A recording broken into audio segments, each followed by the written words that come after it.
혼신 예배 초대해 주셔서 우리 목사님과 교회에 너무너무 감사드리고, 본문 말씀을 전달하면서 제가 너무 설레이고 놀래가지고 손가락이 빌립보서 4장 1절인데 빌립보서 3장 1절로 제가 잘못 보냈습니다. 너무 죄송하고, 방송실에서 빌립보서 4장 1절 바로 옆에 있으니까 먼저 한번 읽고, 한 절이니까 빌립보서 4장 1절 같이 읽겠습니다. 시작. 그러므로 나의 사랑하고 사모하는 형제들, 나의 기쁨이요 면류관이 사랑하는 자들아, 이와 같이 주 안에 서라. 아멘. 오늘 날씨가 많이 더운데 35도 이랬는데, 오늘 시원하게 설교를 좀 할까 합니다. 시원한, 마음의 은혜가 되고 정말 시원한 그런 설교를 좀 해보려고 합니다. 초반부에는 이제 제 조금 간증 아닌 신앙 이력을 조금 이야기하고 그게 재밌거든요. 후반부에 이 말씀을 나누는 것으로 오늘 헌신 예배 은혜 나누기를 원합니다. 우리 목사님 몇 년생이냐고 물어보니까 72년생이라고. 제가 70년생인데 저는 목사님 내보다 한 5살 정도 어리다 생각을 했는데, 목사님 2살밖에 안 어리네요. 아까 이야기를 했는데 저는 이제 70년생이고, 이제 3대 독자, 제 아버지가 2대 독자 아들이고, 제가 아들을 애타게 기다리는 집안에서 누나만 6, 딸을 6 낳고, 왜 딸만 낳냐, 왜 이래 독자 집안에 와서 어머니가 많이 구박을 당하던 중에 임신을 하고, 이제 나이가 있으니까 이제 요번에는 어차든지 아들이 돼야 된다 해서, 제 고향이 밀양인데 불심이 심해서 절에 간 것이 아니라 그냥 아들을 하나 건져보겠다는 그 어머니의 그 간절함이, 임신하자마자 100일 동안 절에서 기도를 했대요. 그리고 이제 100일 지나고 내려와서 얼마 안 있어서 출산을 해서 이제 제가 태어나서 저희 집안에 너무 큰 경사고 기쁨이었다고 이제 그렇게 이야기를 들었습니다. 그런 아버지가 이제 46살, 어머니가 42살, 아버지가 이제 제 초등학교 2학년 때 돌아가셨습니다. 돌아가셔도 아버지의 빈자리를 못 느끼는 게, 누나 6이 있고 엄마가 있고 할머니가 있고 집이 막 복잡복잡하다가 오히려 한 사람 더 빠져주니까 좀 덜 복잡하고, 이제 좀 걸어다니는 공간이 생기네라는, 초등학교 2학년이니까 너무 철없이 그냥 그렇게 자랐습니다. 그래서 그러던 중에 이제 제가 그냥 타고난 운동신경이 좀 있었는가 봐요. 그래서 달리기도 잘하고, 시골이니까 공 하나 던져주면 공이나 이렇게 차고 이제 그렇게 하는데, 제가 있는 소속된 초등학교에 축구부가 있는 거예요. 그래서 3학년 아이들 중에 1, 2학년 시합 붙이보고 3, 4학년 시합 붙이보고 코치 선생님이 딱 밖에 있다가 저 아이 잘한다, 저 아이 잘한다. 초등학교 3학년 2학기 때 제가 이제 내년부터 4학년부터 시작되는 축구부에 제가 발탁이 된 거예요. 그래서 이제 다른 것보다는 우리가 3학년 때도 운동장에서 놀다가 그냥 집에 갈 때 운동장 한가운데 유니폼을 입고 공차는 선배들이 운동 끝날 때쯤에 빵하고 우유 먹고 헤어지는 걸 보고 우리는 같이 놀았는데 우리는 집에 가야 되고, 저 축구 선수 형들은 빵하고 우유 먹고 집에 가는 게 너무 좋아가지고 내심 제가 축구 선수가 발탁되기를 기대를 했었어요. 그래서 이제 밀양초등학교, 밀양중학교 5년간, 초등학교 4학년부터 중학교 2학년까지 5년간 엘리트, 공부는 하나도 안 하고 축구만 하는 축구 선수를 했었습니다. 그래서 이제 동기 중에 국가대표가 한 명 나왔죠. 그 김병지 선수 들어보셨나요? 골키퍼 김병지 선수가 이제 같이 공을 찼던 친구인데 국가대표까지 한 명 나왔죠. 그래서 초등학교까지는 운동이 너무 재밌었는데, 이 중학교부터는 때리거든요. 이게 그냥 이유 없이 군기 잡는다는 그걸로 1학년 때는 안 맞아요. 3학년, 2학년을 그렇게 때려요. 그래서 1학년 때는 잘 넘어갔는데 2학년 되니까 훈련은 안 힘든데 매일 밤마다 코치 선생님, 감독님 퇴근하고 나서 승리의 집이라고 밀양중학교 한 칸에 숙소가 있었어요. 그래서 이제 감독님께서 이제 9시, 10시 돼서 이제 자라 하고 감독님도 결혼하셨으니까 밖에 집으로 가시는 거예요. 그때 3학년 중에 불 다 끄고 한 5분 정도 지나면 2학년들 화장실 뒤로 집합 딱 그 소리가 나와요. 그러면 놀래가지고 뛰어가서 화장실 뒤에 가서 막 줄기차게 빠따를 맞는 거예요. 그러면 그 소리가 얼마나 컸던지 그 밀양중학교 이웃에 있는 그 이웃 주민이 학생들이 집단 폭행을 한다고 신고가 들어올 정도로 그렇게 했었어요. 그래서 이제 원래 축구라는 운동 종목은 엄마보다는 아버지가 경기에도 따라와주고 또 감독님 술도 대접하고 매니저 역할, 여러분 손흥민, 박지성 선수가 그만큼 잘 된 것은 아버지가 이 발벗고 나선 그런 게 있어야 됩니다. 저는 이제 아버지가 없는 상황에 그냥 막 계속 맞고 때리고 하니까 도저히 제가 학교 가는 게 너무 두렵고 막 공포스럽고 막 그냥 너무 무서운 거예요. 막 선배들한테 오늘 밤에는 또 뭐 몇 대 맞고 자야 되나 이 매일매일 공포에 시달리는 거예요. 그래서 하던 날 이제 결단을 내 가지고 이제 엄마에게 나 축구 못 하겠다고. 그러면 이제 또 감독님이 저희 집에 와서 중학교 때는 회비를 냈지 않습니까? 1학년, 2학년 회비 면제 받은 것을 일시불로 다 내고 그만두라고 이제 겁을 주는. 그래 안 해도 되는데 왜냐하면 내 면제 받고 학교 이름으로 운동을 뛰었잖아요. 근데 감독님은 저를 붙들려고 이 집에 돈이 없으니까 이렇게 말하면은 이제 축구를 계속 시킬 것 같으니까 그 감독님 가고 나서 엄마에게 또 물어보는 거예요. 하고 싶나 안 하고 싶나? 나 도저히 못 하겠다고. 나 진짜 학교도 가기 싫고 나 축구하라 그러면 나 집 나갈 거라고. 그래서 이제 우여곡절 끝에 이제 축구를 그만두게 됐어요. 그래 이제 그전에는 교회도 안 갔으니까 이제 그러고 나서 이제 축구를 그만두니까 우리 때는 뺑뺑이 돌려서 몇 번 뺑뺑이 돌려서 갔는데 우리는 뺑뺑이를 안 돌리고 갔으니까 수업 중에는 저를 불러서 밀양교육청 가서 혼자 뺑뺑이를 돌리라는 거예요. 그거 이상하대요. 돌릴 때 다 같이 돌려야지 혼자 가서 뭐 사무실에서 돌리니까 이상하더라고요. 1번, 2번, 3번을 알려주지도 않고 이제 1번이 나왔는데 좀 있으라 하고 자기들끼리 이야기해서 일단은 그 학교에서 빼자 해가지고 집 가까운 세종중학교라는 중학교로 이제 옮기게 된 거예요.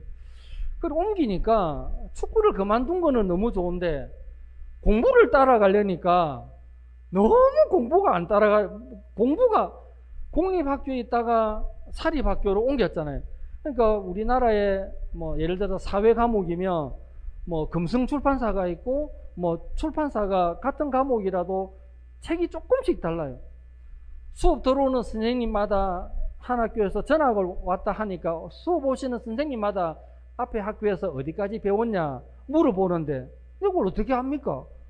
수업을 안 들어갔는데 그냥 저 신경 쓰지 마시고 그냥 이렇게 하시면 됩니다. 이렇게 했어요. 그래 전학을 해가지고 며칠 있지 않아서 밀양중학교는 6반까지 있고 세종중학교는 3반까지 있는 60명씩 전교생이 한 학년에 180명인 거예요. 그러니까 며칠 있지 않아서 시험을 치는데 근데 밀양중학교는 안 그랬는데 세종중학교는 1등부터 180등까지 석차를 복도에 이렇게 붙여 놓는 거예요. 너무 잔인한 거 있죠. 왜 저런 걸 붙이나. 그래서 이제 처음 가자마자 시험을 치는데 잘 모르겠는 거예요. 그래서 그냥 기본 실력으로 시험을 쳤죠. 한 3, 4일이 있으니까 이제 복도에 쫙 이제 학년 석차니까 1등 이름 몇 학년 몇 반 이래 해가지고 쭉 나오는데 앞에서부터 아무리 봐도 내 이름이 없는 거예요. 한 중간쯤 가다가 뒤에서부터 보는 게 더 빠르겠다 싶어서 뒤에서 보니까 내 뒤에 2명이 있는 거예요. 내 뒤에 2명이 있고 제가 그 다음에 있는 거예요. 가슴이 철렁 내려앉는 거예요. 아이고야, 이제 축구를 그만뒀으니까 공부로 가야 되는데 이거 지금 큰일 났다 해가지고 내 뒤에 2명 있는 그 2명이 너무 궁금한 거예요. 딱 적었죠. 얘는 어떤 아이 있길래 도저히 내보다도 못하나. 근데 한 반에 꼭 한 명씩 그 장애인이 있거든요. 약간 전응아가 있었어요. 그 전응아가 내가 전응아 2사람을 이기고 내가 고 올라간 거예요. 그래서 이야, 이 큰일 났다. 이게 다시 밀양중학교로 축구하러 간다 해야 돼. 한 달 안 맞으니까 이제 또 살 것 같은 느낌이 살 들고, 그래서 이러지도 못하고 저러지도 못하고 내가 너무 이제 갈등이 생기는 거예요. 운동도 이제 못하고 공부는 이제 따라갈 엄두도 못 내고. 그러던 중에 이제 제가 전도를 받은 거예요. 전도를. 교회 한번 가보자.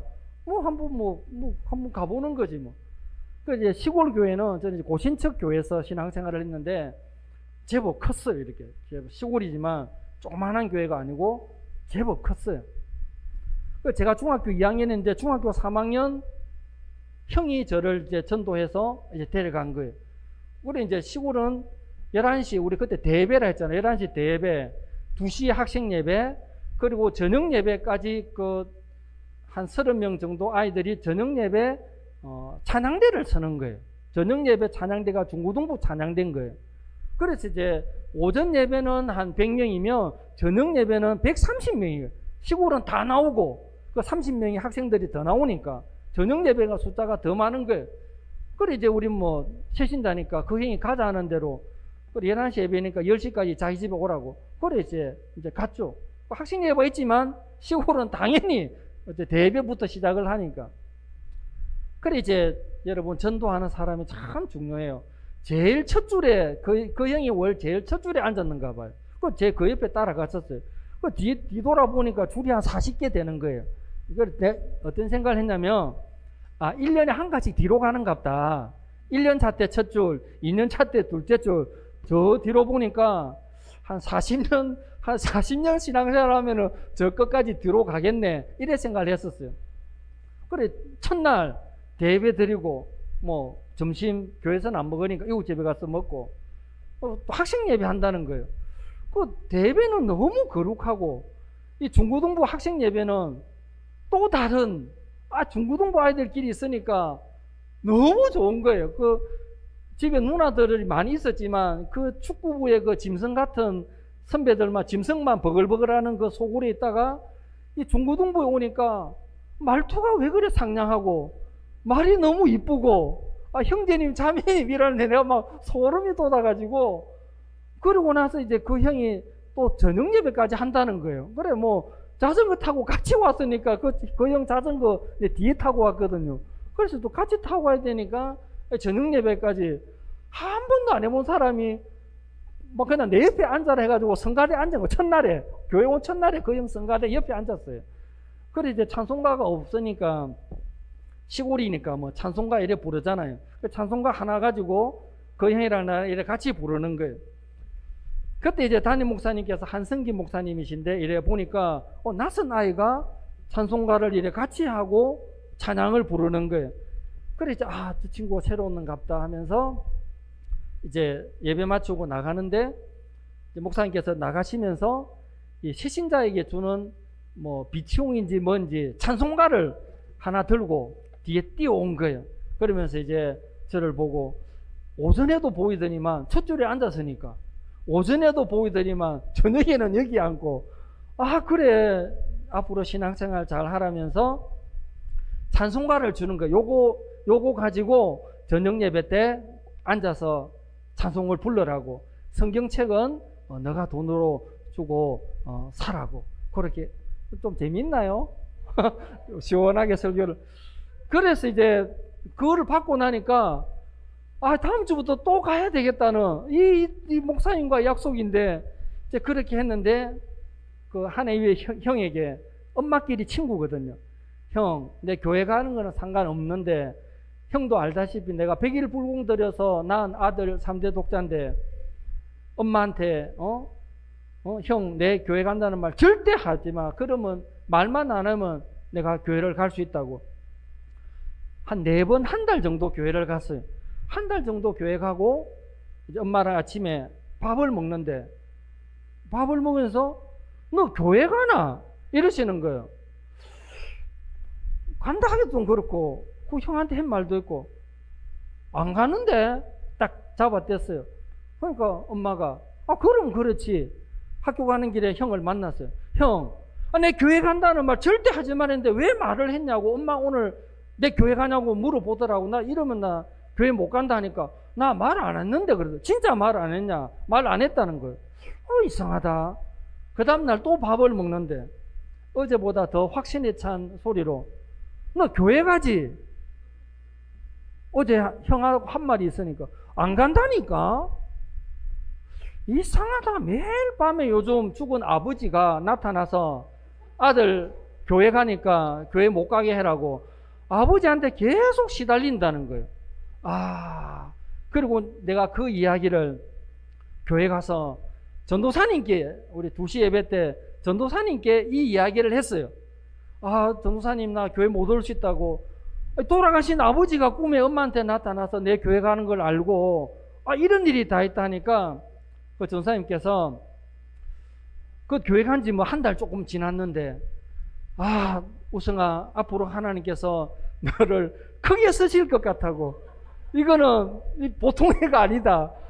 마귀가 이 교회 못 가도록 하는 것은 이 하나님께서 너를 크게 쓰실 것 같으니까 일단은 교회 가고 또 교회를 가려면 이제 평소에 이제 학생 신분이니까 좀 더 이제 공부를 좀 열심히 해라. 그 성적은 뭐 공부는 어느 정도 하노? 내 뒤에 둘이 있습니다. 조금만 뭐 올라가겠네. 일단은 열심히 해라. 이래 된 거예요. 그래서 내가 교회를 갈 수 있는 방법은 주중에 공부를 열심히 해서 이 전교 내 뒤에 둘이 있는 것을 내가 쑥쑥 올라가면 성적표를 갖다 주면 교회 가니까 이래 성적이 올라가네. 세종중학교에서 세종고등학교로 이렇게 바로 고등학교 인문계 어떻게 뭐 큰 집 작은 집이니까 중학교에서 같은 고등학교로 올라갔어요. 신앙생활 한 1년 정도 하니까 진짜 공부를 열심히 해야 되겠다는 이제 생각을 이제 들었는데 고등학교 1학년 딱 들어가니까 또 어머니께서 부르시더니만 그때가 84년도였거든요. 84년도에 어머니가 이제 아버지가 안 계시고 어머니가 밀양 도자기에서 이제 공장에서 일을 했어요. 그때 밀양 도자기에서 노조가 생겼어요.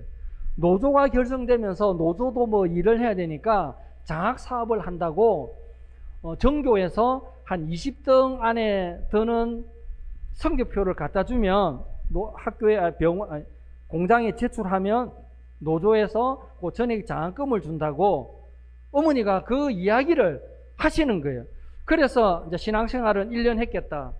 주일날 오전 예배부터 우리 고신척은 열심히 듣는 거 알고 있죠? 열심히 듣고 오후 예배 때도 열심히 듣고 저녁 예배 때도 열심히 듣고 어쨌든 설교를 귀담아 듣는 것을 이제 몸에 배이다 보니까 수업 시간에도 열심히 하자 그러면서 고등학교 입학식에 고등학교 딱 입학을 하면서 내가 고등학교 때는 좀 더 성적을 내야 되겠다 이제 그렇게 마음을 먹었어요. 그래서 한 1년 정도 신앙생활 지나와서 고등학교 1학년 매주 화요일마다 운동장에서 운동장에서 아침 조례를 하는데 한 학년에 8반까지 있었거든요. 1학년 2반이었는데 키가 좀 커서 저 뒤쪽에 있었는데 학생들 이래 사이로 학생회장이 구령을 붙이잖아요. 연대 차렷 전체가 아니고 연대, 대대 다음에 연대, 중대, 대대, 연대거든요. 연대 차렷 그 구령을 붙여요. 학생회장이. 그래서 고등학교 딱 입학해가지고 그래 딱 귀가 바짝 들어서 차렷하고 있는데 귀로는 들리지 않는데 마음으로 우성아 2년 뒤에 저 자리가 네 자리다. 이 소리가 들리는 거예요. 마음의 소리가 들리는 거예요. 이상하다. 이 무슨 소리지? 또 그 다음날 그 다음 주 화요일도 아침 조례를 하는데 운동장 사이로 저 비집고 사람 비집고 저 회장이 앞에 보여요. 우성아, 2년 뒤에 저 자리는 네 자리다. 하나님께서 아멘, 내가 아멘 할 때까지 화요일마다 계속 내 마음에 소리를 들려주는 거예요. 아, 이건 또 뭐야, 이건 또 뭐야. 한 달 정도 지나서 제가 이제 그 소리 안 들으려고 하나님 아멘, 알았습니다, 할게요, 아멘. 그래 하려면 아무나 학생회장 시켜줍니까? 학생들이 얼마나 많은데. 그래서 이제 동기가 된 거죠. 학생회장도 해야 되고, 그리고 노도 장학금도 받기 위해서는 진짜 내가 공부를 열심히 해야 된다. 가난한 집안이니까 뭐 학원도 못 가고 가해도 못 하고 그냥 줄기차게 책 읽고 또 노트 읽고 이렇게 해서, 여러분 믿거나 말거나인데 3년 동안 노조 장학금 다 받았습니다. 한 번도 놓친 적이 없었습니다. 그리고 고등학교 3학년 때는 전교 1등을 했습니다. 학교에서 난리가 났었어요. 같은 중고등학교니까 한 달에 한 번은 연합 조례를 해요. 중학교, 고등학교 다 같이 교장 선생님이 한 명이니까. 그래서 이제 중학교 3학년 때 박호상 선생님인데, 분명히 제가 축구 그만두고 전학온 애인데 몇 년 지나서 고등학교 학생회장을 하고 있으니까 제가 맞나 나를 부르더라고요. 그래서 너 어떻게 이렇게 바뀌었냐? 제가 뭐라고 했겠습니까? 예, 선생님, 교회 다녔습니다. 그 사이에 제가 바뀐 거라고 교회 다닌 거 하나였습니다. 근데 신앙생활을 쭉 하다 보니까 설교 말씀에 집중하고 은혜를 받다 보니까 고등학교 2학년부터 오전 예배 시간 끝마치고 설교 끝나고 나서 반저가 나오면서 한 10분, 한 3, 4분 정도 통성기도 하는 게 있었어요. 그래, 통성기도 하는 중에 갑자기 나도 모르게 하나님 저 목사 되게 해달라고, 나도 저 앞에 목사님처럼 은혜를 끼치는 목사님 만들어 달라고. 고등학교 2학년부터 내가 떠문떠문 그 기도를 하는 거예요. 기도하고 나서 이러면 안 되지, 정신 차려야지. 내가 왜 이런 소리가 나오지? 큰일 났다. 근데 계속 은혜 받고 기도하는 시간에 하나님 나 목사 되게 해달라고. 근데 제가 교회 가는 건 또 좋은 성적표를 갖다 주니까 어머니가 반대를 안 하는데, 목사가 되겠다 하면은 집안에 난리가 나는 거잖아요. 그래서 시간이 지나면서 이게 지나가는 느낌이 아니고 고2, 고3 가면서 이게 확고해지는 거예요. 진짜 나의 길은 목사가 되는 길이다. 그래서 이제 하나님 지혜를 주십시오. 내가 어머니에게 이런 말을 해서 목사가 돼야 되겠다고, 어머니가 도저히 그 한마디에 두 손을 들 수밖에 없는 그 한마디를 달라고 계속 기도를 했었어요. 기도를 하니까 하나님께서 진짜 지혜를 주셨어요. 원서를 써야 되는 그 상황에 이제 밥을 이렇게 먹으면서, 엄마, 그 옆집에 그 양정무라고 저 한 해 위에 양정무 형이 있었는데 그 형 엄마가 무당이에요. 그래서 엄마, 그 정무 형 그 엄마가 무당인데, 정무 형은 자기 엄마가 무당이라는 거 굉장히 쪽팔려 하고 너무 부끄러워 하는데 그 엄마 그 무당 안 하면 안 돼? 내가 이렇게 물었어요. 하니까 내가 예상했던 답변이 나오는 거예요. 무당 해야지. 그 무당 어떤 신이 딱 잡고 있어서 무당 안 하면 큰일 난다고.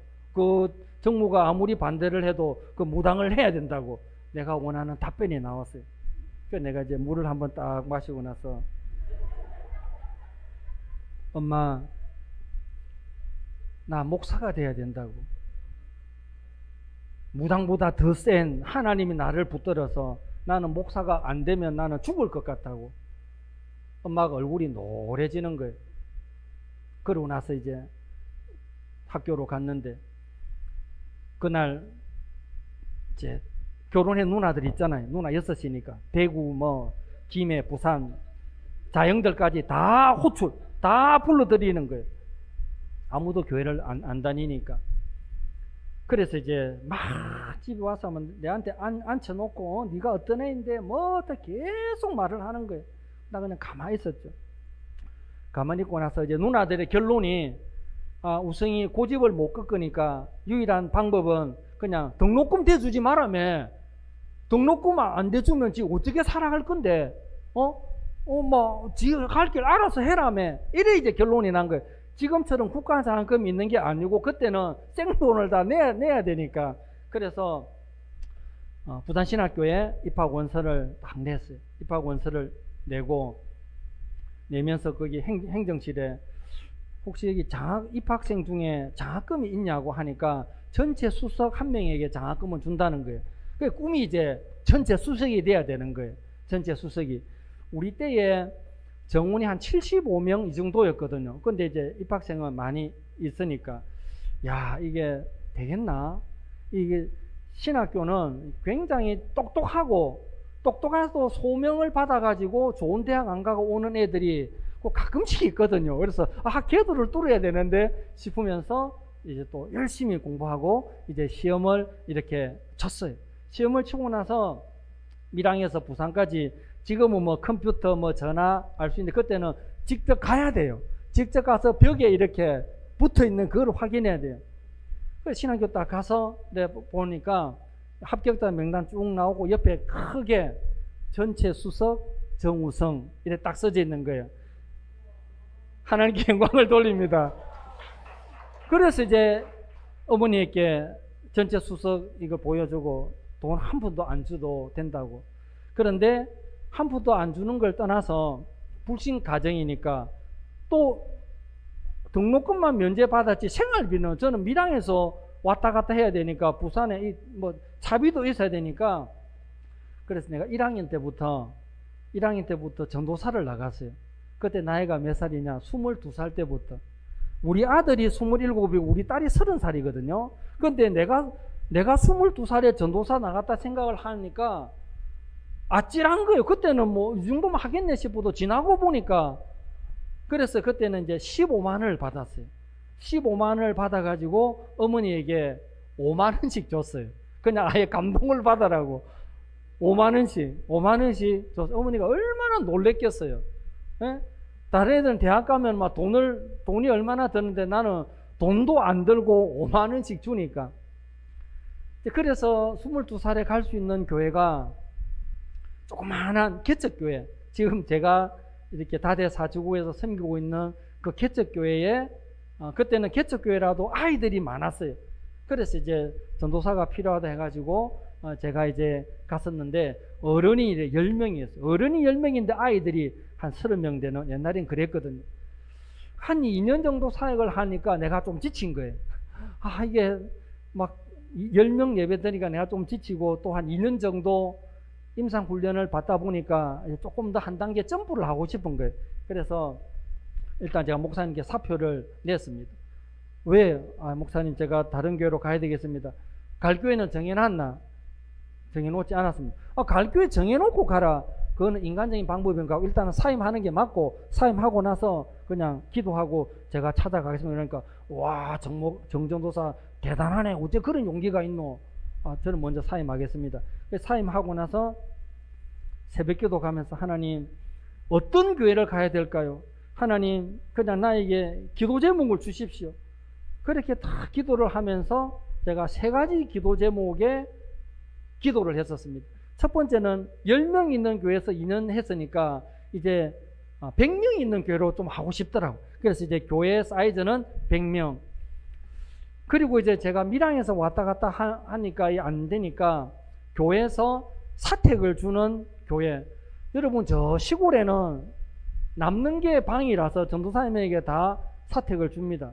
근데 도회지는 방 하나가 얼만데 공부 다 끝낸 사람도 아니고 이제 전도사에게 방을 주는 교회가 없어요. 1000교회 중에 한 교회 될까 말까예요. 근데 나는 겁도 없이 하나님 방 주는 교회, 사택이 있는, 이게 2번째였고, 3번째는 이제 신학교가 영도에 있었으니까 이제 학교 가까운데 요 3가지를 두고 기도를 했어요. 그때 이제 학교에 게시판에 사역자 이래 구하는 게 쭉 나오거든요. 이래 보니까 영도에 청학교회가 있는 거예요. 청학교회. 청학교회 보면 전도사 전화번호 딱 적고 전화를 해서 면접 보러 오라는 거예요. 그래 이제 면접 보러 갔죠. 면접 보러 가니까 이제 이력서를 가져오라 해가지고 이력서를 또 보니까 주소가 경남 밀양시 돼 있으니까 집이 밀양이네. 아, 예. 그럼 여기 오면은 뭐 잠잘 때는 있냐고. 그래 제가 예, 사택 주는 교회를 기도했습니다. 이래 말할 수 없잖아요. 기도는 했지만 막상 말할 수는 없잖아요. 그래서 제가 여기 청빙이 되면 제가 교회 옆에 방을 하나 구하겠습니다. 여러분, 이게 기도하고 현실이 이거예요. 기도는 사택 주는 교회를 위해서 기도는 그렇게 기도를 했는데 면접 볼 때는 우리 교회 되면 어떻게 할 거냐고 주소가 밀양이라니까 교회 옆에 방을 구하겠다고. 참 전도사도 이랬는데 보통 사람들이 얼마나 다 하겠습니까? 그래서 이제 면접을 보고 나서 좀 밖에 있으라는 거예요. 그래 조금 있다가 이제 목사님 장로님하고 의논하고 나서 이제 들어오라는 거예요. 뭐 인상도 좋고 그래 우리 교회 오라고. 그러면서 이제 전사님 우리 여기 얼마 전까지 사찰 집사님이 살던 사택이 있는데 100명이 숫자가 애매하니까 사찰 집사님을 내보내고 비어있는 그 사택이 있는 거예요. 여기라도 들어올래 이러는 거예요. 너무 고맙죠. 예, 그렇게 하겠습니다. 부임한 첫날입니다. 사택은 해결됐죠. 100명과 학교 가까운데. 그래서 이제 첫 주에 가니까 전도사들이 숫자를 카운트를 해요. 몇 명 왔는지 주보에도 내고. 대표기도 할 때 이렇게 숫자를 카운트를 해요. 첫 주에 카운트를 하니까 98명인 거예요. 98명이나 100명이나 똑같잖아요. 거의 카운터 마치고 내 자리에 뒷자리에 딱 앉으니까 삑 문이 들리면서 두 사람이 딱 들어오는 거예요. 대표기도 끝나고 꼭 늦게 오는 사람 한두 명 있잖아요. 첫 주에 100명이면 끝난 거잖아요. 뭐 그 다음 주 105명 또 그 다음 주 뭐 95명 필요 없어요. 첫 주에 100명이면 기도 응답 맞습니까? 맞습니까? 맞잖아요. 그리고 더 놀라운 거는 영도만 돼도 신학교는 영선동에 있고 청학동이면 가깝잖아요. 그런데 청학동에서 영선동까지 가는 버스가 태종대까지 가서 한 번 더 가는 길이 있고 아니면 남포동 나오는 길, 청학동에서 남포동 나오는 길을 소방서점에 나와서 또 다시 이렇게 영선동으로 가는 어쨌든 두 번은 타야 돼요. 그런데 얼마 있지 않아서 영도구청 앞에 버스를 두 번 갈아탄 버스를 딱 기다리고 있는데 영도구청 앞에 그 현수막이 크게 축 개통 영도 순환버스 510번 딱 떠 있는 거예요. 영도 순환버스 코스를 보니까 한 번만에 돌아가는 버스가 생긴 거예요. 돌아가는. 그런데 놀라운 것은 저 혼자만 타는 거예요. 저 혼자만. 왜냐? 아침에 출근하려면 남포동으로 가서 다 빠져나가요. 근데 이제 내 혼자만 타는데 기사 뒤에 딱 하면 기사가 이런 말을 해요. 아니 손님도 없구만. 왜 영도 순환버스를 뭐 한다고 이래 비싼 돈 들여서 내 속으로 철렁철렁 해가지고 내가 기도했는데. 근데 놀라운 것은 그때가 부산신학교 4학년이거든요. 총신대학원 합격하고 나서 12월 달에 부산신학교 1년간 통학하고 나서 총신대학원 합격하고 나서 이제 영도구청에 또 현수막이 걸렸어요. 다음 주부터 510번 폐지. 여러분 소름 끼치지 않나요? 너무너무 소름 끼쳐요. 이 기도라는 것이 여러분 이 기도라는 것이 남이 들어서 이해할 만한 것을 기도하는 것보다 그게 되겠나? 남이 들어서 이해가 되지 않는. 여러분 포르투갈의 축구선수 제일 유명한 호날두가 이런 말을 했습니다. 내가 나의 비전을 말했을 때 상대방이 비웃지 않으면 그것은 비전이 아니다 이런 말을 했습니다. 나의 비전을 말했을 때 뭐다 하면 상대방이 웃기는 소리 하지 마라. 상대방이 비웃어야만 그게 비전이 된다고 그렇게 말을 했습니다. 이제 그래 하던 중에 제가 이제 담임 목회지를 부목사 생활을 쭉 거치고 마산에서 담임 목회 5년을 했습니다. 5년을 하고 좀 이렇게 좀 힘든 일을 겪고 이렇게 다대 4지구에 1년 동안 문 닫은 비어있는 교회, 그냥 유배 생활처럼 쫓겨오다시피 진짜 오갈 데 없어서 거기에 흘러 들어왔습니다. 제가 2021년 4월 달에 왔고 우리 한석기 목사님은 5월 달에 이렇게 청빙이 된 걸로 알고 있는데, 거기에 비어있는 교회, 문 닫은 교회, 교인들이 다 떠나고 없는 그 교회, 여기라도 와야 되겠다 싶어서 문을 열고 들어갔어요. 그래 이제 여기 오겠다고, 그냥 우리 가족 4명 시작하자. 그리고 구두로 오겠습니다 하고 집으로 돌아가서 하루 있다가 저를 소개하신 분이 전화가 온 거예요. 목사님, 그냥 거기는 교회 폐쇄 안에 올라갔고 2주만 지나면은 교회는 문 닫는 거니까 그냥 거기 가지 말고 내가 다른 교회 소개해 줄 테니까 그냥 거기는 그냥 철회하라고. 그 다른 교회가 은강교회입니다, 여러분. 내가 근데 안 한다 그랬어요. 어제 내가 분명히 그 교회에 내가 여기 오겠다라고 말을 했는데, 하루 지나서 저를 소개한 분이 작년 노회장 고상우 목사님이 동기거든요. 그래 이제 여기 왔는데 또 지나보니까 여기 교회도 후임자를 찾는다는 소문을 듣고, 그때 저는 뭐 여기 교회 어디 있는지도 모르고, 그 목사님이 하루 지나고 전화 온 거예요. 목사님, 그냥 뭐 될지 안 될지는 몰라도 내가 이렇게 이야기를 한번 해볼 테니까 그냥 그 교회는, 자기도 소개하면서 코로나 2년차 때 문 닫은 교회 자기가 소개하려니까 너무 미안한 거예요. 내가 그랬어요. 목사님, 그래도 한번 간다고 구두상으로 말을 했는데 한 입으로 2마디 할 수 있냐고. 저는 그렇게 못한다고. 그 은강교회라는 그 교회는 또 다른 분이, 적절한 분이 올 거니까 나는 그냥 기존대로 문 닫은 교회 거기 가겠다고. 그래 하니까 그 목사님이 놀래더라고요. 와, 정 목사 대단하네. 대단한 게 이게 상식이죠. 맞잖아요. 하루아침에 바꿀 수는 그거는 아니잖아요. 그래서 이제 제가 이제 은강교회가 어떤 분이 오시나, 말은 한번 살짝 지나갔으니까 제가 어떤 분이 오시나라고 이렇게 보니까 정말 멋진 목사님이 와서 제가 역시 그 자리에 맞는 목사님이 오셨구나, 그렇게 생각을 했습니다. 여기 오고 나서 문 닫은 교회 와서 너무 사람이 처량한 거예요. 22살부터 곁길로 한 번도 가지 않고 진짜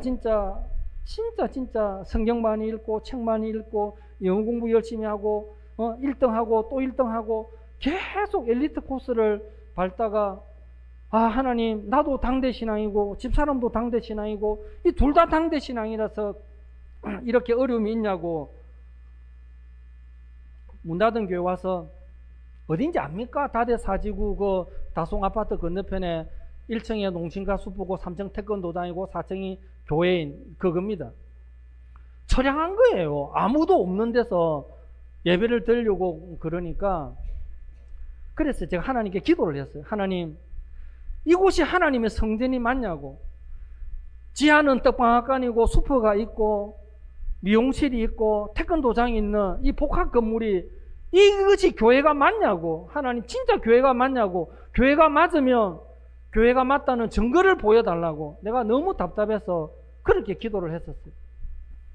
그렇게 기도를 하니까 한 달 정도 있다가 모르는 번호 010 여자분이 전화가 온 거예요. 여보세요 이러니까, 와, 진짜 뭐 아무도 없는데, 또 낯선 저의 존재를 아무도 모르는데 070이 아니고 010 전화 오니까 너무 설레는 거예요. 여보세요 이러니까, 목사님, 저 은한교회 아시죠? 은한교회 집사인데, 자기는 이제 롯데캐슬 교회 바로 앞에 롯데 블루 그 아파트 단지 있잖아요. 거기 106동 사는 집사인데, 목사님 한번 좀 꼭 뵙고 싶다고. 그래요. 예. 우리 교회에서 봤어요. 그래, 뭐냐면 자기가 주일학교 교사를 하는데 5학년 딸아이 있고 2학년 아들이 있는데, 5학년 딸아이가 사춘기가 빨리 와서 이 5학년 되자 자기가 주일학교 교사인데 애가 교회를 안 가려고 그러고 사춘기가 빨리 온 거예요. 그래서 하나님, 어느 날 보니까 거실에서 보니까 제가 와서 십자가 등을 바꾸었거든요. 100만 원 주고. 어느 날 불 꺼진 교회인데, 어느 날 보니까 십자가에 불이, 자기 거실에서 딱 보면 우리 십자가가 보이는가 봐요. 그래 기도를 했대요. 하나님, 저기 십자가에 달리신 우리 주님, 우리 딸아이가 우리 주님을 인격적으로 만나게 해달라고 그렇게 기도를 했대요. 십자가를 보고. 그러고 나서 이제 그분이 이제 병원에 수간호사인데 퇴근하고 오니까 딸아이가 거실에서 막 울고 있는 거예요. 왜 울어? 또 학교에서 싸웠나? 왜 이러니까 엄마 저기서 십자가 봐봐. 십자가 지금 예수님, 애가 환상을 본 거예요. 엄마 저 십자가 예수님 지금 달려있잖아. 애가 환상을 보고 있는 거예요. 엄마는 눈에는 안 보이는데 아이 눈에는 예수님이 지금 달려있는 거예요. 엄마 저 봐봐 예수님 달려있잖아. 환상을 보고 아이가 엄마는 우리 주님을 인격적으로 만나게 해달라고 기도했는데 아이는 주님의 환상을 본 거예요. 그래서 엄마가 너무너무 고마워서 저를 만나고자 해서 자기는 형편이 조금 좋으니까 목사님 교회 전기세를 자기가 부담을 하고 싶다고. 목사님 한 달에 전기세 얼마 나옵니까? 우리 한 달에 한 10만 원 나옵니다. 5년이 지난 지금까지 내주고 있습니다. 할렐루야.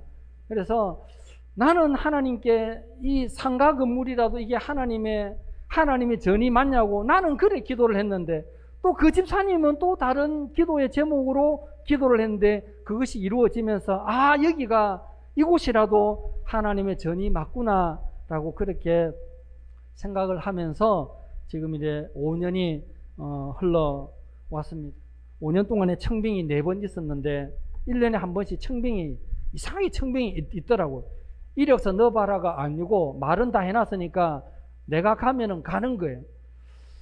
그 중에 아무래도 10명이 안 넘는 거예요. 10명이 8명, 9명 됐다가 이제 10명 되려고 하면 할머니 한 분 요양병원에 들어가시고 10명이 안 되는 거예요. 10명이. 그래서 내가 한 3년 차 때 내가 탈진이 온 거예요. 3년 하다 보니까 이 몇 안 되는 우리 교회에서 내가 제일 젊어요. 다 내보다 나이 많으니까. 나는 앞에서 찬양인도 하는 거 보고 내 가슴이 벌렁벌렁 해가지고 우리는 반주기로 이렇게 하지 않습니까? 반주기 하면 내가 이렇게 하거든요. 그러니까 축도하고 나서 반주기를 누르잖아요. 그럼 다시 올려야 돼요? 아니면 누르라도 다시 내려야 돼요? 내가 지금 고민이 여러분 답을 좀 알려주세요. 이러고 눈은 다 감고 있고 나서 이래 하고 나서 축도송 음악이 나오면 한 손으로 가지고 누르잖아요. 그 다음에 이거를 올려야 돼요? 하나 내어서 같이 내려야 돼요? 나 지금도 답을 못 내리고 있어요. 좋은 아이디어 있으면 여러분 좀 이렇게 개척교회가 이렇게 어떨 때는 후렴을 한 번 더 부르고 싶잖아요. 후렴을 이게 반주기는 기계로 하면은 1절부터 4절까지 똑같이 해야 돼요. 진짜 어떨 때는 막 때려 부수고 싶어. 진짜 후렴 한 번 더 하고 싶은데 그렇게 비참하게 외롭게 살아가고 있어. 그래서 이제 아무래도 10명이 안 넘으니까 세 번째 청빙이 온 거예요. 1년 차 때, 2년 차 때는 너무 얼마 안 됐으니까 이거는 아니다 싶으니까 3년 차 때는 그래도 3년은 됐으니까 내가 막 새가족도 없고 도저히 여기서 내가 이대로 썩을 수는 없다. 그래도 나도 공부한 만큼 한 사람인데 안 되겠다. 어느 교회에서 연락이 온 은퇴 목사님이 자기가 은퇴하면서 청빙위원장 장모님한테 나를 소개해 준 거예요. 이 사람을 일본으로 접촉하라고. 그래 전화가 온 거예요. 그래서 내가 주일 오후 예배 설교하러 오라길래 그래도 오후 예배는 좀 그러니까 수요일은 한 명밖에 안 나오니까 한 명은 집사님 이번 주 그냥 쉬세요 그렇게 하고 내가 나갈 수 있으니까 수요일날 가겠습니다 하니까 그 수요일날도 오라더라고요. 수요일날 갔어요. 오케스트라가 있고 막 좋더라고요. 그래 장로님의 사이를 보는데 그냥 수요일이니까 지난주 수요 예배는 그대로 가져갔어요. 근데 장로님이 사이를 보고 앞에 앉으면서 설교하는데 자꾸 울고 있는 거예요. 이 큰일 났다. 이제 울면 은혜 받는 건데 이 큰일 났다 이거. 그러고 나서 이제 2층에 올라가서 중직자들, 장로님, 권사님, 안수집사님 다 모여가지고 면접 아닌 면접을 본 거예요. 그러고 나서 통과가 된 거예요. 그래서 내가 그랬어요. 수요일이니까 일주일만 기다려달라. 일주일 동안 내가 기도하고 알려주겠다. 근데 6개월 이상 새가족이 한 명도 없다가 그 주간에 주일날 84세 된 할아버지가 원래 다른 교회 갔는데 버스를 놓쳐가지고 국제거리 앞에서 버스를 타야 되는데 이 할아버지가 시간을 잘못 봐가지고 버스를 놓쳐가지고 교회는 가야 되겠고 우리 교회는 걸어온 거예요. 그러고 나서 이제 은혜를 받고 목사님 월요일날 우리 집에 신방을 좀 오라는 거예요. 그냥 막 그 다음부터 그 교회 가면 되지. 왜 괴롭게 또 신방을 오래. 월요일날 갔어요. 이러더라고요. 목사님, 내가 신앙생활을 오래 했는데 지금 내가 가는 교회는 설교가 귀에 이해를 잘 못하겠고, 목사님 설교는 귀에 들어오는데 나 목사님 여기 그냥 다닐랍니다. 집도 가깝고 막 교회 버스 시간표 확인하는 것도 힘들고, 근데 목사님 제 장례를 쳐줘야 됩니다. 이래 말하는 거예요. 그래서 이건 또 하나님의 응답이다. 새가족이 한 명도 없다가, 그래서 이제 그 청빙위원장 장모님이 시청에 근무하시더라고. 그래 전화를 해가지고 장모님 못 가겠다고, 할아버지 한 명이 왔는데 자기 장례를 치러달라 하는데 이것은 하나님의 음성이라고. 그래서 그 장모님 그러시더라고. 역시 우리 목사님이 추천한 사람, 역시 목사님하고 비슷한 사람 한 명 추천해 달라고 내한테 또 그러더라고. 내하고 비슷한 사람은 없고 그냥 우리 인연은 여기까지입니다.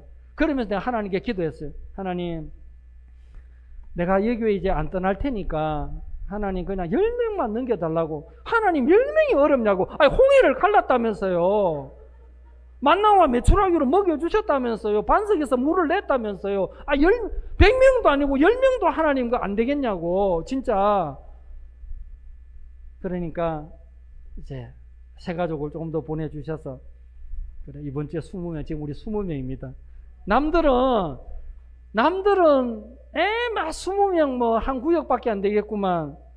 여러분, 문 닫은 교회 와서 아무도 없는 코로나 2년차 때부터 지금까지 아무도 없는 문 닫은 교회, 여러분 4층은 개척교회 무덤이라 그럽니다. 오히려 지하가 낫지 4층은 안 보여요. 왜 앞에 목사님 떠났겠습니까? 세 번째 목사님도 1년 만에 떠나고. 그래서 하나님, 그렇게 그냥 제가 스스로 이렇게 생각을 해봅니다. 멋지고 잘나고, 제가 앞에 교회는 좀 형편이 좋았어요. 체어맨 타고 사례비 외에 그 판공비라고 30만 원을 따로 줬어요. 목사님, 이거는 목사님 편하신 대로, 영수증도 필요 없고, 이거는 목사님 내 비슷한 사람이나 내보다 높에 있는 사람들 밥 다 사 먹었습니다. 내가 거기서 내보다 작은 교회 목회자들이 눈에 안 들어와요. 제가 지금 개척교회에 있으면서 한 달 내 지나도록 밥 먹자라고 전화 온 사람 한 명도 없어요. 내가 여기서 회개를 하고 있습니다. 내가 거기서 잘 나갈 때 내 돈 쓰는 것도 아니고 판공비 30만 원 주는데, 내가 거기서 외로운 목회자들, 상가교회 목사님들을 밥 먹고 이렇게 했었으면 얼마나 좋았겠나. 내가 지금 회개기도 하면서 요즘 그래 비빔면 점심때 계속 비빔면만 먹으면서 회개기도 하면서 내가 그때 잘못했구나라고 회개를 하고 있습니다. 일단은 제 이야기 너무 길어 여기까지 이야기를 하고, 빌립보서 4장 1절을 우리 다시 한번 더 읽어보겠습니다. 빌립보서 4장 1절 시작. 그러므로 나의 사랑하고 사모하는 형제들, 나의 기쁨이요 멸용하니 사랑하는 자들아, 이와 같이 주 안에 서라. 아멘. 여기에서 여러분 기쁨과 면류관의 표시를 한번 해보십시오. 여러분들은 나의 기쁨이다. 여러분들은 나의 면류관이다. 빌립보 교회입니다. 그런데 데살로니가 전서 2장 19절 20절에도 보면 데살로니가 교회에도 똑같이 기쁨과 면류관이 나옵니다. 앞에 나오죠. 데살로니가 전서 2장 19절 20절 읽어봅시다. 시작. 우리의 소망이나 기쁨이나 자랑의 면류관이 무엇이냐? 그가 강림하실 때 주 예수 앞에 너희가 아니냐? 너희는 우리의 영광이요 기쁨이니라. 아멘. 바울이 한 교회를 한 20개 교회를 개척했다고 해요. 한 20개 교회. 20개 교회를 개척하면서 편지를 썼는데 유독 빌립보 교회와 데살로니가 교회 교인들을 향해서만 여러분은 나의 기쁨이다, 여러분은 나의 면류관이다라고 극존칭을 했어요. 진짜 이 두 교회가 바울을 감동을 시켰습니다.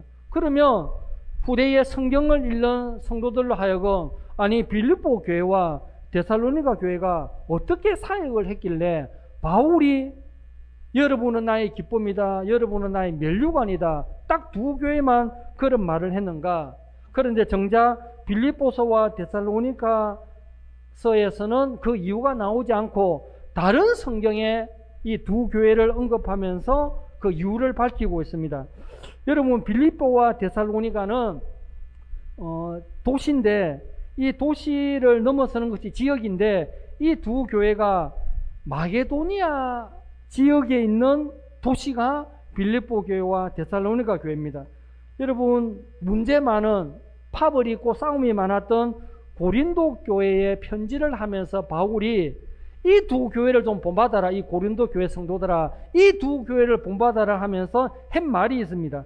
고린도 후서 8장 1, 2절을 같이 읽겠습니다. 시작. 형제들아, 하나님께서 마게도냐 교회들에게 주신 은혜를 우리가 너희에게 알리노니 환난의 많은 시련 가운데서 그들의 넘치는 기쁨과 극심한 가난이 그들의 풍성한 연보를 넘치도록 하게 하였느니라. 아멘. 저기 마게도니아 교회들 했잖아요. 마게도니아 교회들이 바로 빌립보 교회와 데살로니가 교회입니다.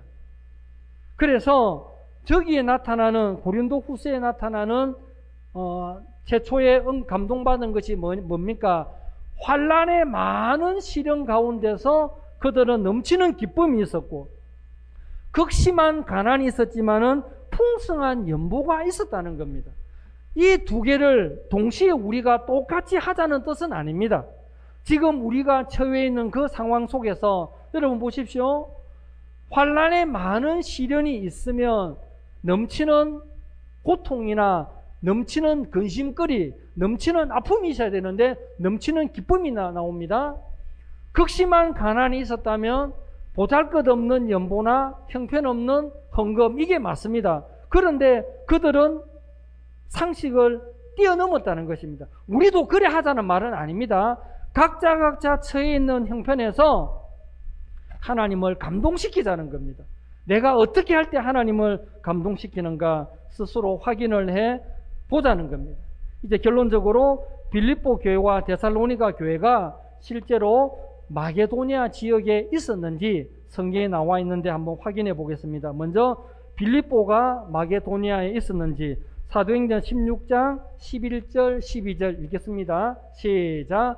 우리가 드로아에서 배로 떠나 사모드라게로 직행하여 이튿날 네아폴리로 가고 거기서 빌립보에 이르니 이는 마게도냐 지방의 첫 성이요 또 로마의 식민지라 이 성에서 수위를 유하다가 빌립보에 이르니 이는 마게도냐 지방의 첫 성이요 빌립보가 마게도냐 지방에 있었던 도시다, 교회다라는 것을 알 수 있습니다. 그러면 데살로니가가 마게도냐에 있었는지 한번 확인해 봅니다. 사도행전 27장 2절 읽겠습니다. 시작.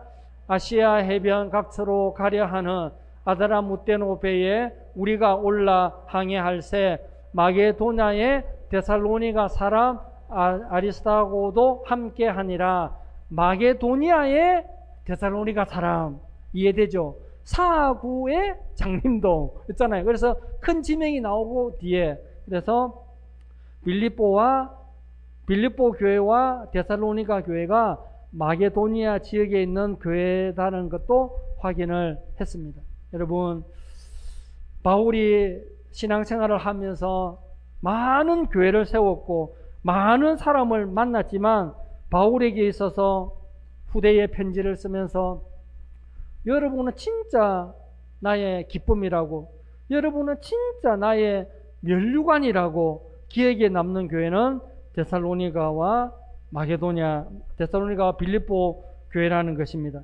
여러분, 성경에 예수님을 감동시킨 사람도 나옵니다. 소위 백부장인데 누가복음 7장에 보시면 백부장의 사랑하는 종이 병들어 죽게 되자 예수님의 소문을 듣고 예수님께 달려가서 자기 종을 낫게 해달라고 애원을 합니다. 그래서 예수님께서는 가자, 고쳐주겠다. 백부장은 예수님, 우리 집에까지 올 게 뭐 있습니까? 여기서 기도만 하시면 집에 있는 하인이 나을 건데 여기서 기도만 해 주십시오 라고 그렇게 말했습니다. 이 말을 듣고 예수님이 얼마나 놀랐는지 누가복음 7장 9절을 한번 읽어보겠습니다. 누가복음 7장 9절 제가 읽을게요. 예수께서 들으시고 그를 놀랍게 여겨 돌이키사 따르는 무리에게 이르시되 내가 너희에게 이르노니 이스라엘 중에서도 이만한 믿음은 만나보지 못하였노라 하시더라. 아멘. 이 백부장은 예수님을 감동시켰습니다.